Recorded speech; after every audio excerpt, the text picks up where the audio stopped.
Hey guys, tonight we're stepping into one of the strangest realities of the medieval world. Not castles, not kings, not knights, charging dramatically into battle, while someone plays inspiring music in the background. Tonight we're talking about something much quieter and much more unsettling. Medieval knights themselves. Because modern people have forgotten what real darkness actually looked like. So before you get comfortable, take a moment, like the video and subscribe. But only if you genuinely enjoy what I do here. And let me know in the comments where you're tuning in from and what time it is for you. It's always fascinating seeing who's joining us from around the world. Now dim the lights, maybe turn on a fan for that soft background hum, and let's ease into tonight's journey together. Imagine standing in a medieval town just as evening begins to settle over the rooftops. The sun is sinking slowly beyond the hills and shadows are stretching across narrow streets made of mud and stone. Merchants are packing away goods with practiced speed. Doors are closing one by one, voices are becoming quieter, and something feels strange because nobody is acting relaxed. Nobody is casually wandering around enjoying the evening air. Nobody is standing around saying, "What a beautiful night for a walk." People are leaving, quickly, because night in medieval times wasn't an inconvenience, it wasn't cozy. It wasn't a chance to sit beside glowing screens and complain about being tired. Night was something that arrived like weather, something people prepared for, something people endured. We live in a world where darkness barely exists anymore. Cities glow all night. Street lamps stretch endlessly across roads. Stores remain open. Screens illuminate faces long after midnight. We have become so surrounded by artificial light that we have almost forgotten darkness used to have authority. But in medieval times, darkness still controlled people. Once the sun disappeared, most of the world disappeared with it. Roads vanished into blackness. Familiar places suddenly became unfamiliar places. The little market street you walked through comfortably this morning became a corridor of shadows. The bakery became a dark shape. The church became a silhouette. The town itself felt different, almost like it belonged to someone else after sunset. And perhaps the strangest thing is that medieval people genuinely believed it did. Day belonged to humanity. Night belonged to everything else. To understand this, you have to stop imagining medieval people as foolish or irrational. Fear makes perfect sense when you understand the environment around them. Imagine leaving town after sunset and standing beneath a sky, untouched by modern light pollution. Stars stretch endlessly across the darkness above you. The moon offers only weak guidance. There are no headlights, no street lamps, no glowing signs in the distance. Beyond the town walls there is only blackness, forests, fields, rivers, and whatever might be standing out there watching silently. Humans are not designed to enjoy uncertainty. We are designed to notice danger. Our brains constantly search for patterns and threats because thousands of years ago that instinct kept us alive. Medieval people had exactly the same brains we do. The difference was their environment gave those brains much more material to work with. A sound in darkness wasn't immediately explained by traffic or a neighbour taking out garbage. A strange noise outside could be anything. Wind, wolves, thieves, or perhaps something worse. And when people live with uncertainty long enough, they create explanations, they create stories, they create beliefs.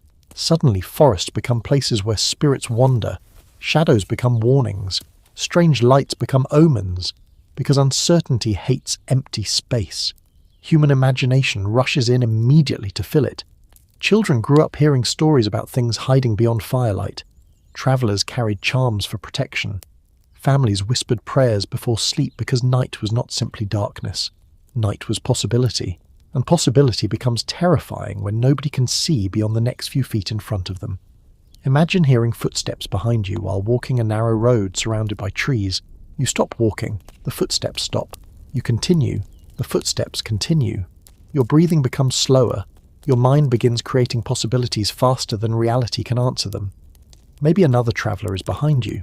Maybe an animal is moving through leaves. Maybe your own footsteps are echoing strangely through the darkness. Or maybe something is following you. Modern people experience little versions of this all the time. Walking through dark parking lots, hearing noises in empty houses, feeling uncomfortable in unfamiliar places at night. The difference is that we eventually reach light. Medieval people often didn't, and darkness changes human behaviour in strange ways. Entire communities transformed after sunset. People stayed indoors not simply because they preferred comfort, but because staying indoors felt safer. Homes became small islands of warmth surrounded by uncertainty. Candles flickered against walls while families gathered close together.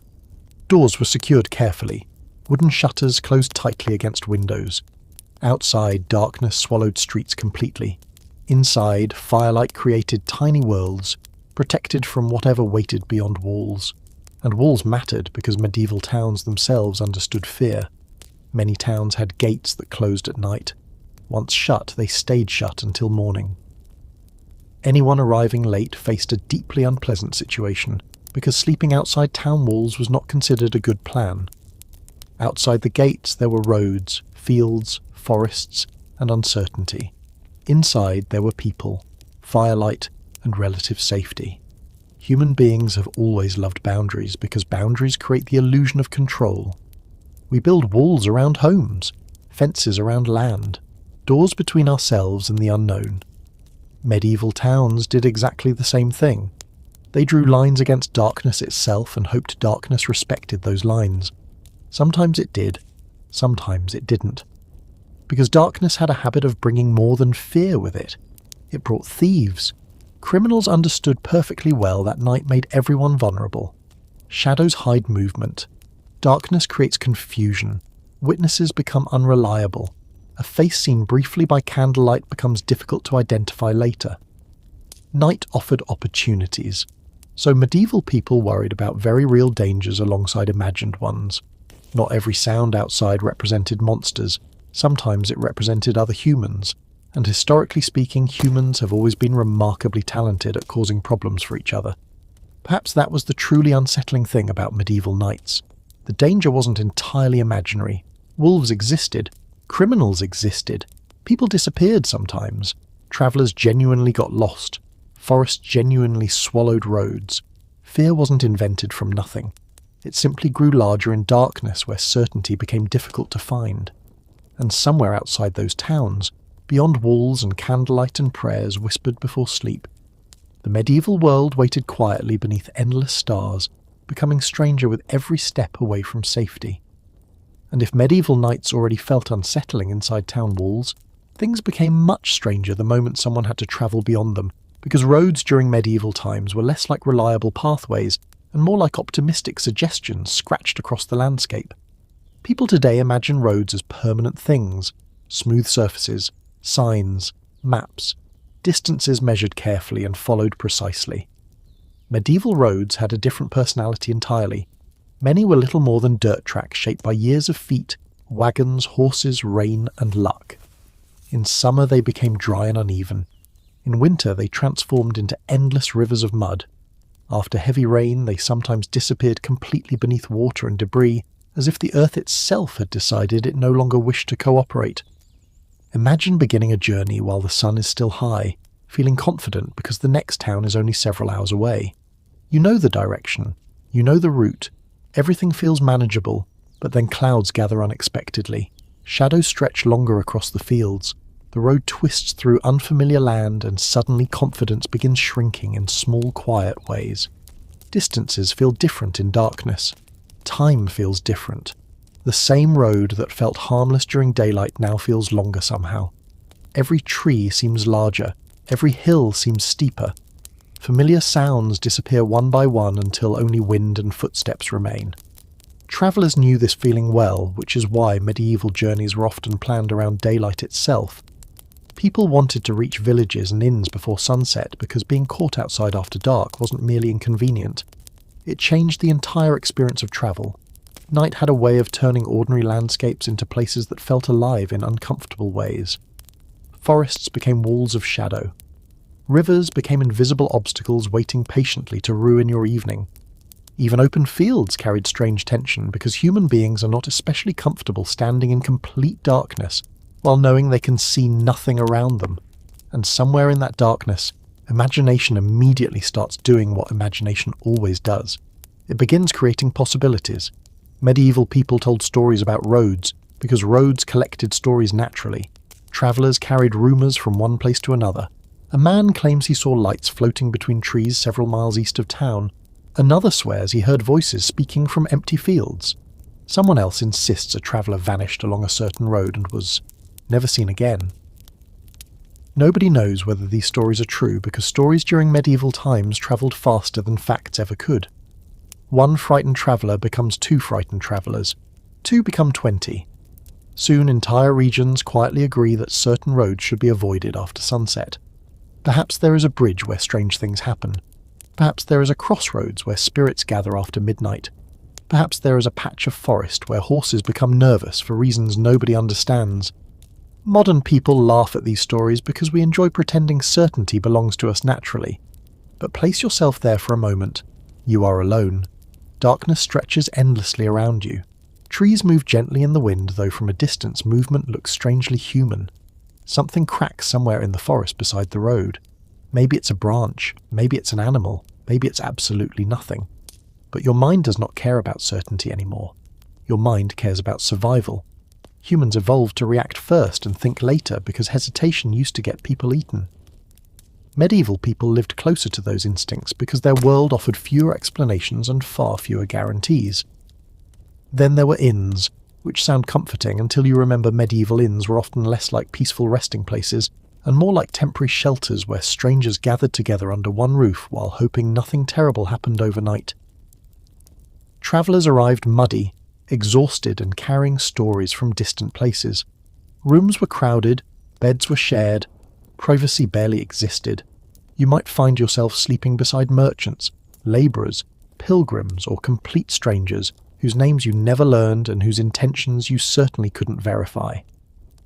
Fires crackled in common rooms, while voices filled the air with rumours and warnings.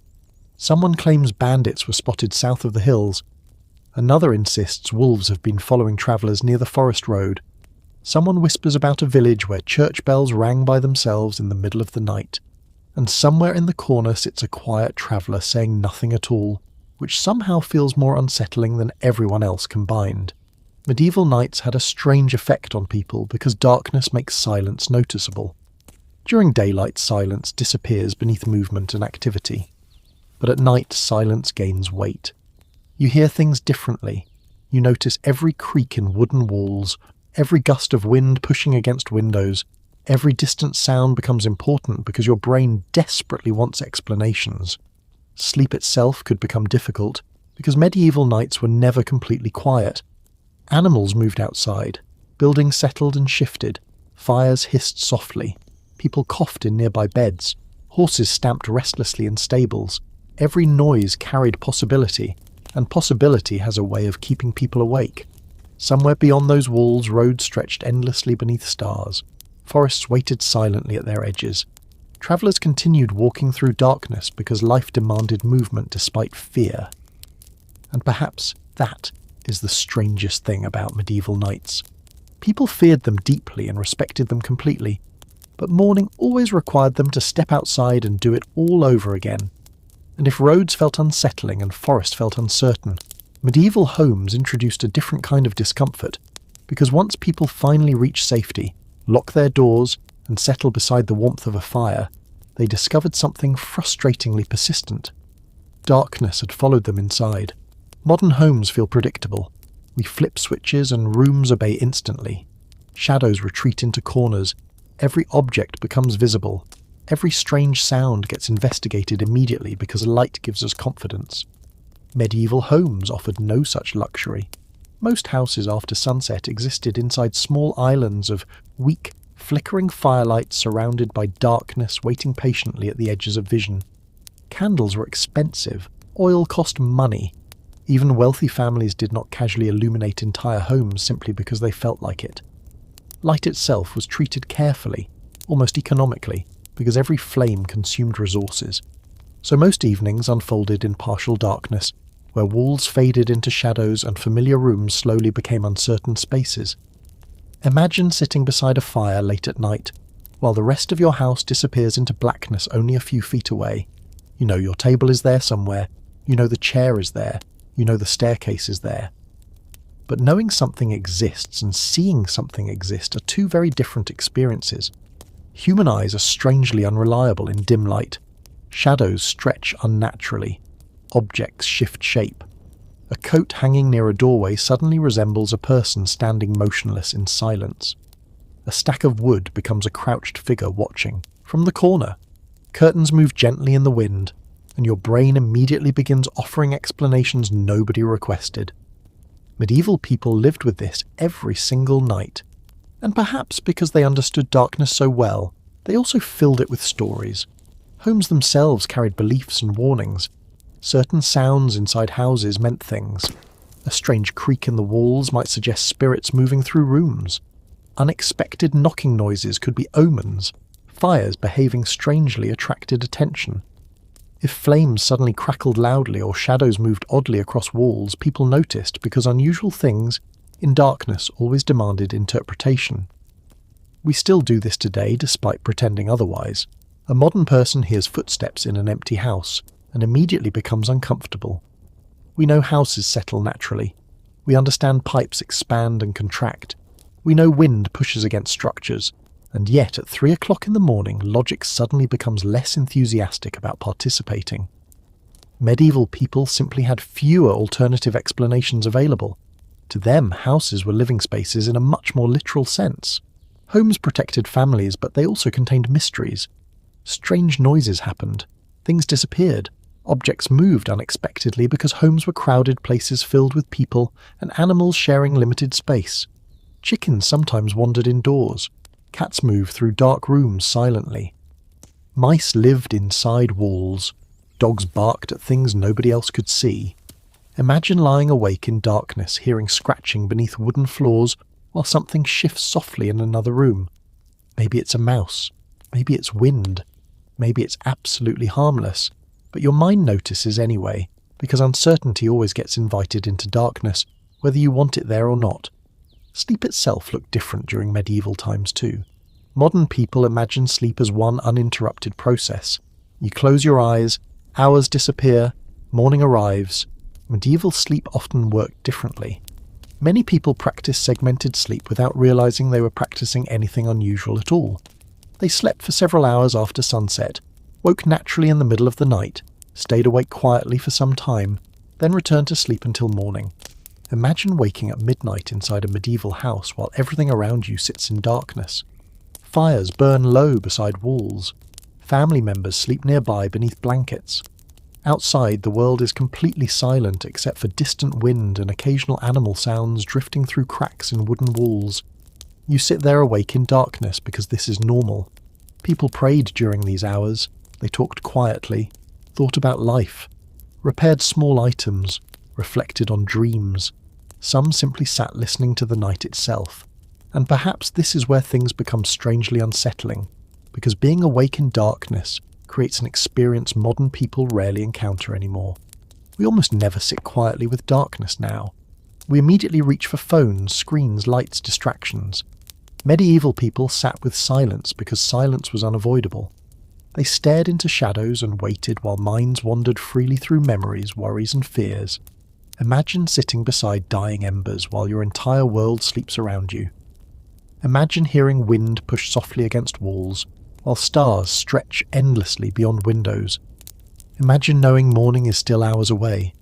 Darkness has a strange effect on thoughts, because thoughts become louder when nothing interrupts them. Worries grow larger, questions become heavier. Every small fear suddenly finds space to breathe. Medieval people experienced this constantly. Night wasn't simply the absence of daylight. It became a different world entirely operating under different rules, where certainty weakened and imagination quietly took control. Somewhere outside, wolves still moved through forests.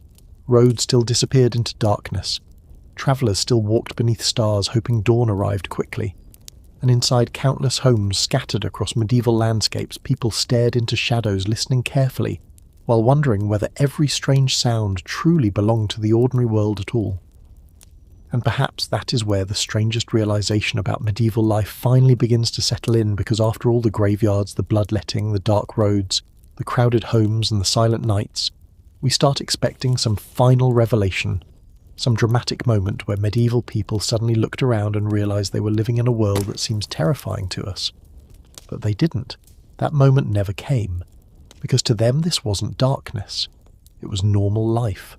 Human beings possess an extraordinary ability to adapt to almost anything. Give people enough time and even the strangest environment eventually becomes ordinary. Medieval people did not wake every morning believing they lived inside a